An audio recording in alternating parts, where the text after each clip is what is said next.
So today we're going to learn about analysis of variance, particularly the one-way analysis of variance, which is one way means one independent variable, one IV, and this is the between subjects version. So the one IV analysis of variance.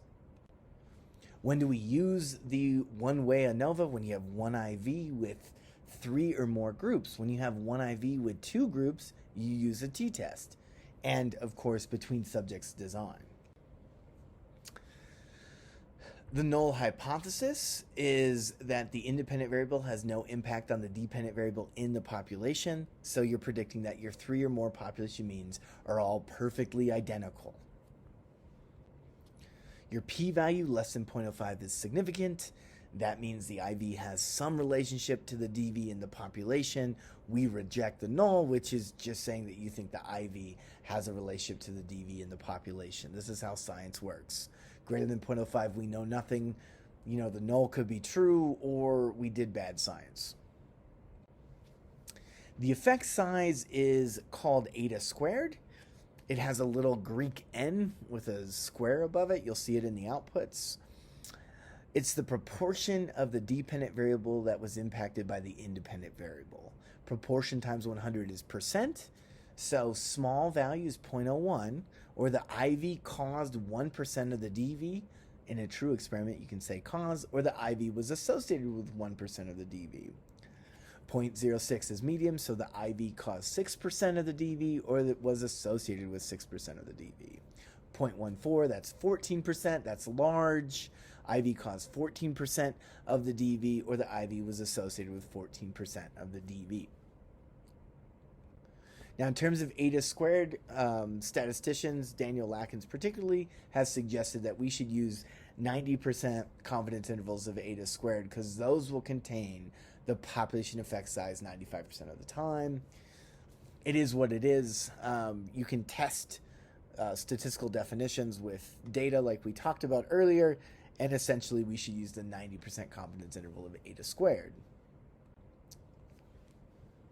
What I'm not focusing on today, because I don't think the class really needs it, is formulas or concepts or all the math that we don't need to do. I just want to get this analysis done, make sure we all can do it, and then if you have questions about what things mean, I can explain those to you in my office hours. So let's do our data analysis with the machines.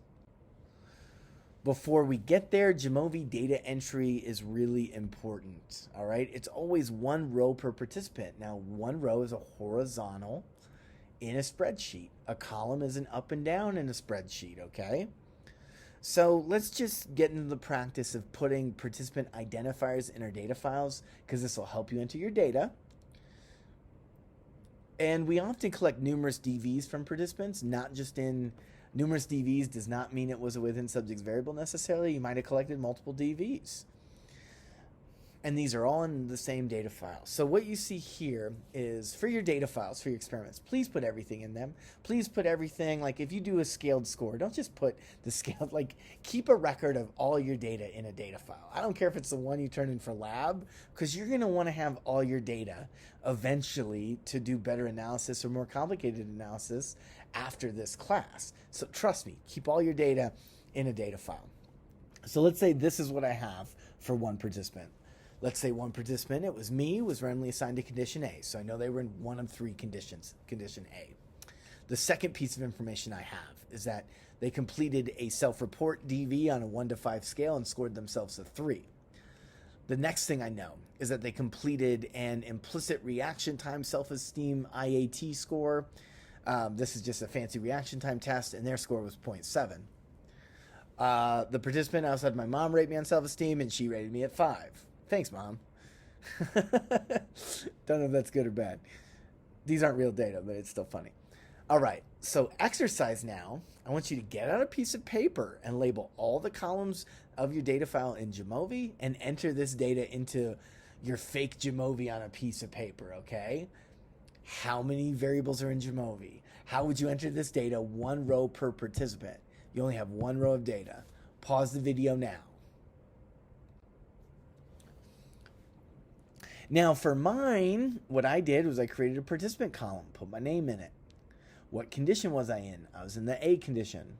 My self-reported self-esteem was 3. I pulled my mom's self-report of my self-esteem of 5 next to it just because it seems like they should go next to each other in the data file. And then finally, my IET score was 0.7. This is what it should look like.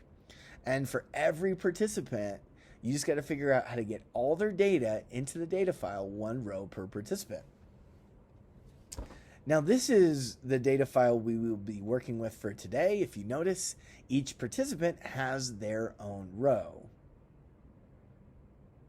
Perfect, right? New big deal there. What do we got here? We have participants A through O. I just did that to show you they don't need to be numbers. I put in my conditions, actually words like this: social justice history, no history, patriotic history. This is kind of like a test of how does history impact something? How does the way we teach history impact something? And particularly support for reparations. So I entered my data 1 row per participant in Jamovi.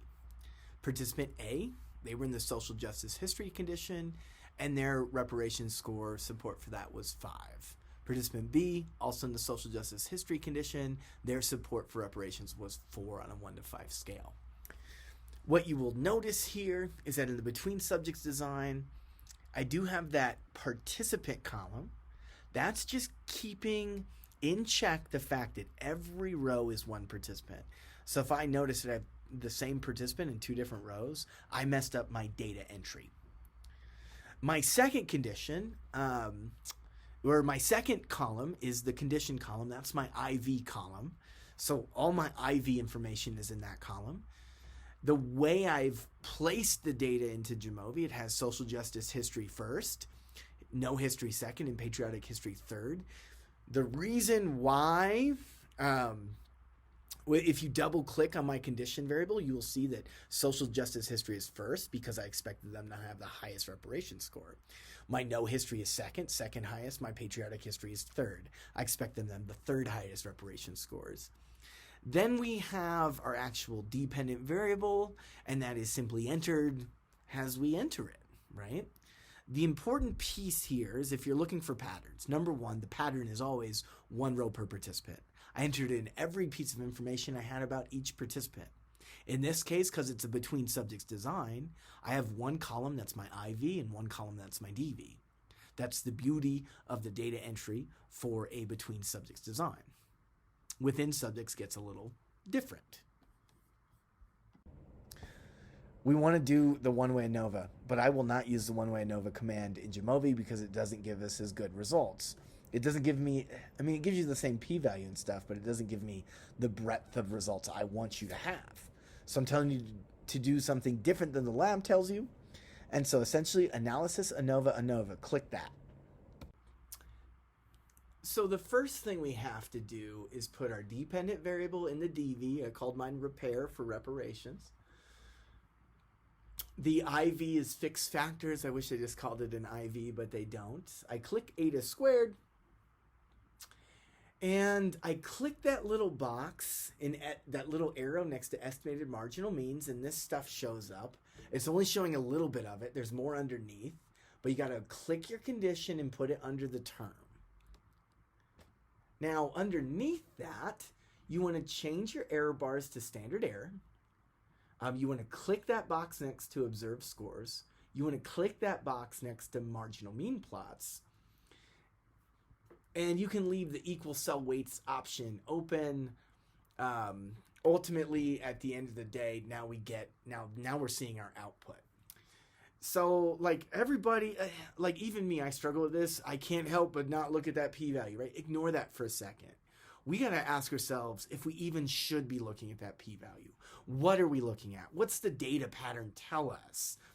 Don't rush this. So where we should look is at our graph first. So we're looking at our beautiful graph, and if you look closely, you can see every single score, right? So one of the things that is important is an assumption of equal standard deviations across the conditions. We call it equality of variances, homogeneity of variances, whatever. It doesn't matter. But if you look, right? We're looking at our individual data points. Do we see any outliers? Do we see any weird patterns? Well, in the social justice history condition, they all the data points appear clumped together. That's a good thing. I see the same thing in the patriotic history condition. All data points are clumped together. In the no history condition, I actually see what I would expect sort of in the population at large. Some people have really good and strong support for reparations. Other people don't. Some people are in the middle. But ultimately, that does suggest that we have different variances across our conditions. We'll talk about how to deal with that later, but that's something we should note, right? That middle condition has quite a bit of spread amongst it. And you can just see that in the data itself. So we see that pattern. We see that. That's like looking, do we see any outliers, any missed data entry? Like we're looking for stuff in the little dots at this point, right? Now we look at the actual means, which are those white little buttons in the middle of those whisker plots, those TIE fighter plots, as sometimes I call them. What we see there is that the social justice history condition appears to have the most support for reparations. The second most is the no history condition, with the caveat that half the people are strongly in support and half the people appear against. And the patriotic history condition, where a lot of people do not really support reparations that much. This data is made up. I always give that caveat. All right, so I see that pattern. Now my question is, do my data suggest that the population means are different? So I go up there, and you can see a lot of output. There's a lot of things that don't matter to us. So the first thing, sums of squares. If you take a traditional stats class, right, you will learn, that sum of squares for your condition is called sum of squares between, and that's really just based off the mean differences across your three conditions. Your sum of squares residuals, well, that's actually based off how much each score differs from the mean of the condition it's in, right? So that sum of squares condition and sum of squares residual are important, but we don't ever talk about them in our analyses, right? But they do tell us basically like it's a basic understanding of variation due to our IV, the condition, or error, the residuals. That's all you really need to understand. Degrees of freedom, 2 and 12. The first one's 2. Degrees of freedom for your IV are 2. You have 3 conditions, minus 1, that's 2. And your degrees of freedom residual are the fact that we have 5 people in each condition. 5 minus 1 is 4. 3 conditions, 12. You don't have to remember that formula. You just have to print it, get it right off your Jamovi output. Now, this mean squared thing is also called variance. And if you look, you can figure out the math. Sum squares divided by degrees of freedom equals mean squared.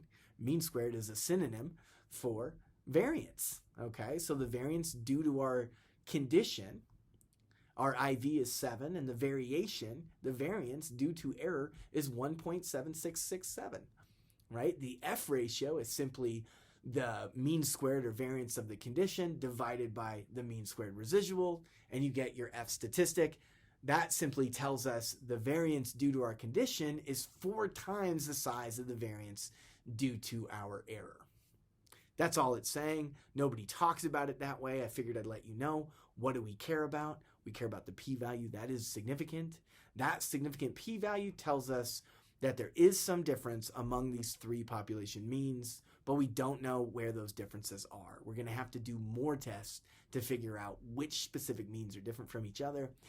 We get our eta squared. So our IV caused 41-ish, 40.67, right, percent of the change in the DV, or 46% or 40.67% of the DV was caused by our IV, or is attributed to our IV in a correlational study. So that's what we know. We don't have the 95% confidence interval. We have to go outside into a program to get that 90% confidence interval of eta squared to find our population effect size. But right now we know that there's some difference among these 3 population means, and now we're trying to quantify that difference as small, medium, or large. Now this difference in our sample is a large difference. It's above our 0.14 threshold. All right, but we got to see, to know the population effect size, we need a 90% confidence interval. So on our course website, you will find under content a section about 90% confidence intervals. All right. If you click that, you might get an error. Click it again and click it again. All right. Until you get some code that looks like the stuff at the top here. All right. Library MBSS. Then you plug in your F statistic from your output. 4.11. Degrees of freedom 1. Degrees of freedom condition 2. Then degrees of freedom error 12. Total number of participants were 15. So you just report that right there. And you hit that little green run command that is right there. What will happen, it'll take a second. If it errors out, hit the run command again. It just errors out sometimes. I don't know why. If I could stop that, I would, okay? But then you will eventually see your lower limit proportion of variance accounted for, right? Eta squared. So your lower limit eta squared is 0.007, which is less than small. And your upper limit proportion of variance accounted for is 0.5838 whatever, and that is large. So with this, we know our population effect size could be less than small, could be medium, could be large. Ultimately, it's not the best result. We do know that the IV impacts the DV. We don't know if that population effect is less than small, less than what we care about. You probably know the answer here. We need to improve our second study. That means run more participants and, probably fix any methodological errors. Now, all ANOVA tests have a post-hoc test. Now, post-hoc is just a word that means formulated after the fact. So what we just ran was called the omnibus test, right? So that's the impact of the IV on the DV in the population. That's just saying, hey, we know there's some difference among these three means in the population.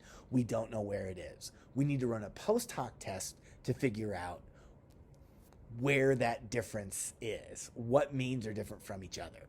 And Jamovi makes this super easy. It's like one button click away. So I'm going to show you how to do a post-hoc test in Jamovi. You click the arrow next to the post-hoc, and you'll see all these options show up. You got to click condition over into the right box. You'll see my conditions already clicked over. And then you see correction. And you're probably asking, what's a correction? What's being corrected for? So this is like a difficult concept to get, but imagine your null were true and you knew this somehow. Like you just knew that the IV had no impact on the DV in the population. If this were the case, and you 5% of the time you would get significant data when the null is not true. That's just the definition of p-value, right? We have a 5% chance of getting data that looks really good when the null's true, right? And the interesting thing is that's per statistical analysis I run. So if I run 100 statistical analyses in my data, if I could, right? And there were no impact of my IV on my DV. Let's say I measured my DV 100 different ways, right? 100 different possible ways, or maybe the same way 100 different times. Ultimately, what I would find is that if the IV has no impact on the DV in the population, 5 of my 100 tests would show significance, right? So, if you're a savvy researcher, you're just like, oh, I'm going to run 1 million tests. I'm going to get significance. I'm going to publish false data, and then I'm going to be famous because that's all it needs. I need to publish. I'm not going to think about the ethics of anything. I'm just going to worry about my own bank account, right? Well, that's where statisticians step in as kind of like the officers of statistical law. And they're like, no. We don't trust you. We don't trust each other. And so it's like, now we're like, okay, we're running these post-hoc tests. 2 keys clicked. What's going on there? Well, the thing is that we have to correct for multiple comparisons, right? We have to correct for this problem. That if I run 100 random statistical analysis, 5 of them are going to be significant. And then I can publish those and say I found something when I didn't. So statisticians are like, hey, you can't do that. You need to correct for your multiple tests. In comes Tukey, Chefet, Bonferroni, and Holm, and no correction. First, we're going to talk about no correction. You can run no correction, under one specific circumstance, you make strong predictions about the means you're going to explore, and you don't look at all the mean differences. The important piece here is that I want you to pre-register your hypothesis. I do that on something called the Open Science Framework. You can do that with me for your own data and say, before I run my data, I've not run my data, I am predicting that only the social justice and patriotic history groups will be different. That's what I'm predicting, right? You can send that to me and then run a non-corrected test, and that is the same independent samples t-test we ran earlier. So that uncorrected, non-correction, that just runs a t-test with no correction. Now, I'm going to talk about Bonferroni next. The Bonferroni correction, go ahead and click it, and you'll see what happens with your data. I'm not showing it to you because I expect you to work along, because otherwise you'll never learn how to use this. You click your Bonferroni correction, right? And you will see, oh, what's it doing? Well, it's actually multiplying your p-value uncorrected by the number of tests you ran. So essentially, let's say your p-value was 0.05. Here we ran 3 t-tests. So then the Bonferroni p-value would be 0.15. You ran 3 tests times 0.05. I think you get the gist, right? Well, that's how you penalize people for doing a lot of tests. That's the Bonferroni way. Now, the Bonferroni way, I don't know what the lab manual says, but a lot of folks say you should never use Bonferroni. You should use Holm. Holm does the same thing as Bonferroni, but does it better. As you can see, like the Bonferroni correction is super conservative.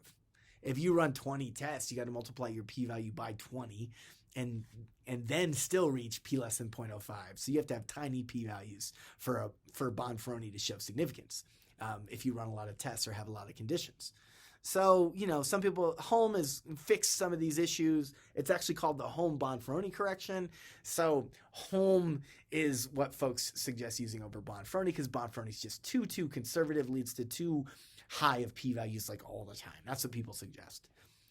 But really, when I was looking into literature, like they suggested you really shouldn't use Bonferroni unless you're not checking all mean comparisons.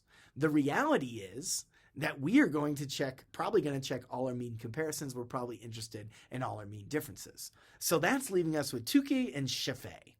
Now, Tukey you should use when you have equal sample sizes across all 3 conditions, and Chaffee you should use when you do not. So in this example, I used Tukey because I had equal sample sizes. I did not use Chaffee, but I would if I had unequal sample sizes. Bonferroni I didn't use because I wanted to look at the differences among all 3 groups. Now, not everybody agrees with this, but I was looking it up in the literature, and that's what the literature suggested last night. And then folks said if you're going to use Bonferroni, use Holm. And then finally, the no correction tests. Those are interesting to me because my favorite statistician, Jacob Cohen, suggested you can use those if you're making strong a priori. Post-hoc is after the fact, a priori is before the fact decisions, right? But ultimately, when you click, I want you to click every one of these corrections. Click no correction, Tukey, Chaffee, Bonferroni, and Holm, and what will you find? Every single conclusion that we're making about significant or not is the same. So don't get too bogged down in this, all right? The suggestions I provided, use Tukey when you want to examine all mean differences, right? But you have equal sample sizes. Use Chaffee when you want to look at all mean differences but have unequal sample sizes. Use Holm when you want to look at a few comparisons but did that after the fact. Use non-corrected when you want to make a few comparisons but pre-registered this before the fact, right? At the end of the day, it doesn't really matter. You need to use some sort of correction for multiple comparisons because we just can't trust each other at the end of the day. And so then also my advice for you is become an ethical scientist who people can trust. Don't just choose the thing that makes it easy for you to publish, makes it easy for you to ruin science, right? Choose the thing that leads to truth. So in this case, none of these corrections really matter. You can see how they all work out, and that's just where we're at. So for our write-up for an ANOVA, you should start with a figure showing you 3 or more means, always. So in my class, you can use the Jamovi figure. We're going to use that one. In lab, you will use Excel. That's okay. Like lab and class don't have to be identical. You're going to paste your figure into Word. You're going to use little asterisks to indicate significant differences, and you're going to use NS to indicate a non-significant difference. We're just getting used to some of the conventions of graphing. If you're actually publishing it, there's more things you should do, but we're just going to do it this simple way for now. I want you to describe your omnibus effect, that overall ANOVA effect. Use the word significant or non-significant in that description. Describe the population effect size, and include all the statistics you need to include. You're also going to describe your significant post-hoc t-tests, only the significant ones, and describe the population effect size in words. Include your statistical sentence, and all that's going to be on. I'm going to show you that in the next couple of pages. All right, so here I took our figure from Jamovi. I copied and pasted into Word. I inserted shapes, particularly these brackets. And these brackets, I use star to indicate the significant difference between social justice and patriotic history on reparations. Non-significant for the other two comparisons. You can see it's just the same graph where I'm indicating what's significant, what's not. So this tells the whole story of what I know, right? This says, okay, my IV impacted the DV in such a way that social justice history led to more support for reparations than patriotic history. Essentially, that's what happened. The way I typed in the asterisks and the NS were just, I inserted a text box and took away, made sure it had no line or no border to it. But that's how I made those. When I write it up, the history manipulation significantly impacted support for reparations. See figure 1, right? My favorite is the semicolon, F, degrees of freedom condition, comma, degrees of freedom residuals equals 4.11. That's just my F statistic, my p-value. You write that out to as many decimals they give you. That's the new APA style. P equals 0.04361. Eta squared equals 0.41 in my sample, and ranges from 0.008 to 0.58. So essentially,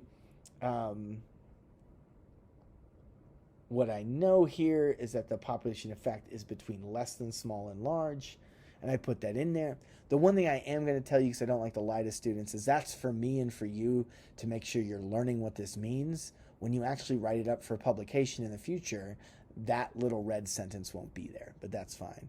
Tukey's post-hoc tests found evidence that social justice history significantly improved support for reparations and compared to patriotic history. T with 12 degrees of freedom equals 2.86. P equals 0.03591. D equals 1.81. 95% confidence interval 0.21 to 3.40. The population effect size is likely between a small and large effect. Again, that's just for me. So the one thing I want to point out, just F 2 and 12, degrees of freedom between, degrees of freedom within, degrees of freedom of your IV, degrees of freedom residuals. But this is it. That's all we have to do. There's things you're probably not gonna understand or get, but there's questions you're gonna have oh, what does an F statistic mean? I can explain that to you, but you don't need it. All right? This is what you need.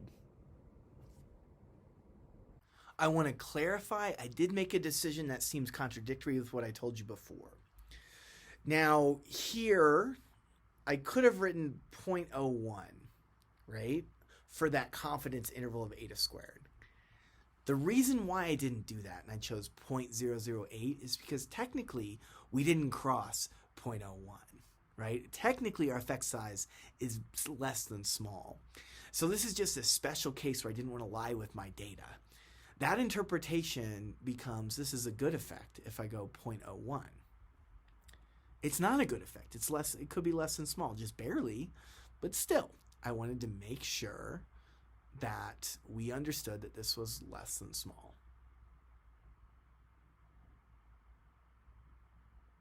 So there we go. Now this is extra, but every test has assumptions, equality of variances, so same standard deviations across the three conditions, same means within reason, right? It's not like they're all the same. If you notice, we did kind of have a violation of that in this data. That control group was widely spread out. Normality within each group's responses. There's also normality of residuals, which that's an advanced statistical concept. There are a few other assumptions. So stats get complicated, but if we violate these assumptions, we're not supposed to use it. So, that's important. What do we do if we want to run a non-parametric ANOVA? It's super easy. Analysis in the ANOVA option. Under non-parametric, one-way ANOVA. Kruswalski-Wallace test. So that's your one-way ANOVA. When I ran that, you can see all you have to do is look at the p-value because everything else still holds. We're just trying to figure out, well, did our data's lack of assumptions make it significant? Well, if we look at it here, it does appear that the violation of the assumptions helped us find significance. So if I saw this in my data, I wouldn't hide it. I would just be like, oh, I don't actually think I have a significant difference, and the significant difference I had was likely due to a violation of assumptions. This is why I check assumptions.